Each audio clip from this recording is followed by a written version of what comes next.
Welcome to the Rim Break Rodeo. We hope this video helps. You start by confirming essentials.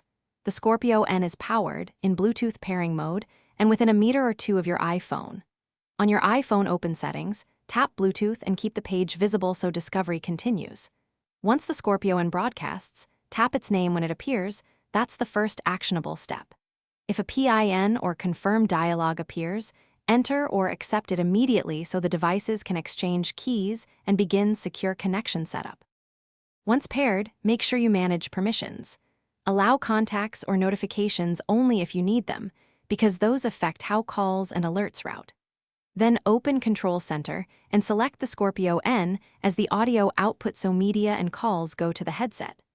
If audio drops or latency occurs, check the Bluetooth info button next to the device in settings for battery level, profile type, and firmware prompts. Updating firmware or toggling the device. To finish, test both music and a call so you confirm mic and audio routing work.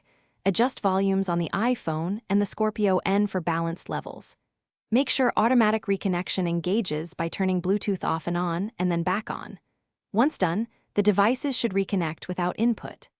If you still have problems, forget the Scorpio N in iPhone Bluetooth settings and repair from scratch.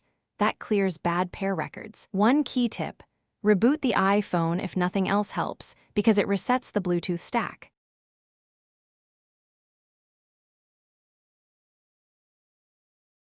Thanks for watching.